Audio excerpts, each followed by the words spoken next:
하다가 도저히 결론이 나지 않아 누가 옳은 건지 따져보고자 이렇게 글을 씁니다. 저희는 결혼한 지 2년차 부부입니다.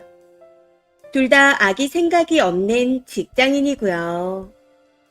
남편과 연애 시절부터 아기는 안 가지고 둘이 행복하게 살자 합의하고 결혼을 진행했습니다. 시댁은 삼형제로 남편에게는 형과 시동생이 있습니다. 아주버님은 아직 결혼을 못하셔서 혼자 살고 계시고 시동생은 여자친구와 내년 4월에 결혼식 날짜를 잡은 상태예요. 문제는 시어머니가 혼자이신데 작년부터 몸이 안 좋아지셔서 결국 큰 수술을 받으셨다는 겁니다. 이후 거동이 불편하셔서 현재까지 병원에 계십니다. 그런데 퇴원 일자가 다가오면서 더 큰 문제가 생겼네요. 시어머니께서 혼자 살고 계셔서 간병인이 필요한 상태라는 거죠. 사실 저는 수술을 하기 전까지만 해도 간단한 문제라고 생각했습니다. 요양원이나 간병인을 부르면 된다 싶었거든요. 그런데 시어머니께서 죽어도 요양병원 같은 곳은 싫다고 하시더라고요. 해서 결국 형제들이 상의한 끝에 집에서 요양보호사를 부르자고 결론을 내리게 되었습니다. 여기서 정말 어이가 없는 게 시어머니가 그것도 싫다 하시며 며느리인 저를 콕 집어 제가 돌봐줬으면 한다고 말씀하셨다는 겁니다. 아니, 거동 자체를 못하는 상태라 대소변도 못 가리시는데 그걸 아이도 안 낳은 제가 할 수 있다고 생각하시는 걸까요? 이 말을 듣는데 며느리 보기 민망하지도 않으신가 싶어 기가 차더라고요. 제가 볼 땐 차라리 가족보다는 남이 더 낫다 생각하는데 희한하게 남은 무조건 싫답니다. 가족이 돌봐줬으면 좋겠대요. 해서 저는 그 말을 듣자마자 남편한테 못한다고 딱 잘라 거절했습니다. 난 절대 못해. 이건 억만금을 준다고 해도 싫어. 하면서요. 그런데도 제 말은 들리지 않는 건지 삼형제가 돈을 모아 제가 다니는 직장의 급여만큼 챙겨줄 테니 저한테 시어머니를 돌보랍니다. 아니, 이게 돈을 준다고 해서 무조건 할 수 있는 일인가요? 저는 머리 쓰는 직종에 종사하고 있고 성격상 그런 더러운 일은 절대 못합니다. 회식 때 남들이 같이 떠먹는 국이나 탕 같은 건 손도 안 대는 사람이고 회사를 결정할 때도 외부 관리인이 있어 청소를 해주는 곳을 우선으로 둘 정도로 정말 깔끔한 사람입니다. 그런 제가 남의 대소변을 어떻게 치우나요? 사실 아이를 낳는 것도 한 인격체를 책임진다는 부담감도 있었지만 기저귀 처리나 집안이 더러워지는 게 싫다는 이유도 있었습니다. 그런데 시어머니 간병이라니요. 그냥 어이가 없어 기가 찰 뿐입니다. 웃긴 건 형제들은 본인 엄마라고 본인들이 안 하니 저한테 하라고 쉽게 말한다는 거죠. 남편은 너희 엄마가 그래도 안 할 거야. 너무한 거 아니야? 같은 가족끼리 어떻게 그럴 수 있어? 라는 말을 계속 남발하고 있습니다. 아니, 솔직히 내 엄마라도 힘든데 엄밀히 말해서 시어머니는 남이잖아요. 시어머니라는 사람을 알게 된 것도 이제 겨우 2년이 조금 넘은 상태이고 만난 횟수도 몇 번 안 되는데 무슨 가족 타령인지. 이름만 가족으로 묶여있다는 이유로 제가 그런 일을 할 수 있을 거라 생각하는 게 어이가 없어 헛웃음만 나는 것 같습니다. 남편과 다투다가 한 번은 낳아주고 키워주신 어머님이니 자식들이 직접 하라 말했더니 잘난 형제들은 남자라서 못한답니다. 아무리 엄마이고 나이가 들었다지만 같은 여자인데 같은 여자인 제가 보는 게 맞다네요.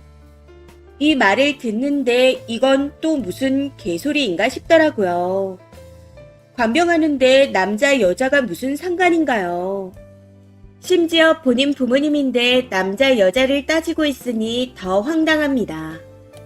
우선 1년만 해달라고 하는데 솔직히 1년 후에 어머님이 괜찮아지실지도 모르고 한번 시작하면 무조건 제 일이 될 것 같아 절대 하고 싶지 않습니다. 말로는 1년 후에 시동생 와이프가 할 거라고 하지만 이건 누가 봐도 말도 안 되는 소리라고 생각해요. 지금 당장에도 본인 와이프 될 사람한테 이 일을 알리지도 못하게 하는데 무슨 1년 뒤 이야기를 하나요? 마음 같아서는 시동생하고 결혼할 분한테 이야기를 해주고 싶은 심정입니다. 너무 열받아서 대충 썼지만 진짜 심각한 상황이에요. 저는 죽어도 못하겠다는 입장이고 남편은 가족인데 왜 못해주냐는 입장이라 이 문제로 며칠째 대판 싸우고 있습니다. 저한테 대놓고 말은 안 해도 눈치로 모두 나쁜 며느리라 욕하는 분위기라 이 상태로는 결혼 생활을 유지하지 못할 것 같아요. 계속해서 거절한다면 저는 천하의 나쁜 며느리가 되는 거고 받아들인다면 제 인생을 희생하며 살아가야 하는데 어느 쪽이든 간에 저한테는 좋은 결론은 아니니까요. 이런 생각하는 제가 잘못하는 걸까요? 이럴 줄 알았으면 애초에 결혼을 안 할 걸 그랬다 하는 생각이 들어 진심 후회됩니다. 댓글입니다. 첫 번째. 저도 딱 지금 그런 상황에서 집에 모시자는 둥 앞동에 이사오게 하자는 둥 하다가 이혼하자 결론 지었습니다. 효자짓은 혼자 해야 하는 거죠. 2년 전에는 모르는 아줌마였는데 무슨 가족인가요? 며느리가 지그집 종년인 줄 착각하는 집은 빨리 정리하세요. 저는 친정아빠가 미친 효자라 엄마가 고생하는 걸 보면서 절대 그렇게 안 살기로 했거든요. 대소변 흘리고 다니는 걸 보며 아주 기겁할 뻔했는데 도와달라 하더라고요.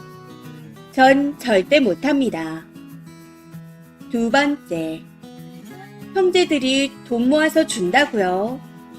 그것도 말뿐입니다. 까먹고 미루고 그러다가 안 주겠죠. 환자 돌보기 시작하면 끝이 없습니다. 하루 24시간을 다 내가 돌봐야 하는 거라 숨 돌릴 시간도 없어요. 전문적인 요양보호사도 24시간은 힘들어서 못해내요. 근데 그걸 언제까지인지 기약도 없이 할 수 있겠나요? 내 부모한테도 그렇게 못합니다. 처음부터 못한다고 하는 게 맞아요. 거절한다고 해서 나쁜 며느리 되는 거 아니니 끝까지 못한다고 하세요. 세 번째. 변호사 상담받아 증거로 뭐가 필요한지 확인 후 준비하세요.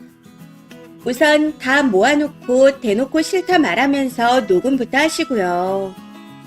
님이나 님 커리어에 대한 생각 같은 건 전혀 하지 않네요. 시동생이나 아주버님은 그렇다 치더라도 남편이라는 놈은 도대체 뭔가요? 본인 와이프에 대한 생각이 단 1도 없어 보입니다. 그리고 어떻게 하면 사람이 하루아침에 대소변도 못 가릴 정도가 되나요? 왠지 만만한 여자 골라서 간병시키려고 결혼한 건 아닌가 하는 의심이 들 정도네요. 네 번째. 님은 진짜 이혼해야겠네요. 먹여주고 재워주고 기껏 키운 아들놈들조차 지엄마를 나몰라라 하는데 그걸 왜 며느리가 해야 하죠? 그건 어느 나라 법인가요? 님 말씀처럼 시어머니는 결혼하면서 알게 된 생판남인 사람입니다. 니들 엄마는 니들이 케어해라 라고 하시고 제발 이혼하세요. 아이도 없는데 뭘 망설이나요? 다섯 번째. 아직 사태의 심각성을 모르시는 듯 하네요. 지금 여기서 하소연할 정신이나 시간이 있나요? 저라면 벌써 이혼 접수했고 안 해준다면 소송 준비를 할 겁니다. 아직 머리가 뻣뻣인가요? 지금 이게 그냥 유야무야 넘어갈 수 있다고 생각해요. 빨리 이혼 추진하세요. 아마 쓰니가 이혼하면 하루 만에 시엄마는 요양원으로 로켓 배송이 되어 있을 겁니다. 정신 차리시고 이혼이나 하세요. 이번 사연은 여기까지입니다. 시청해주셔서 감사합니다.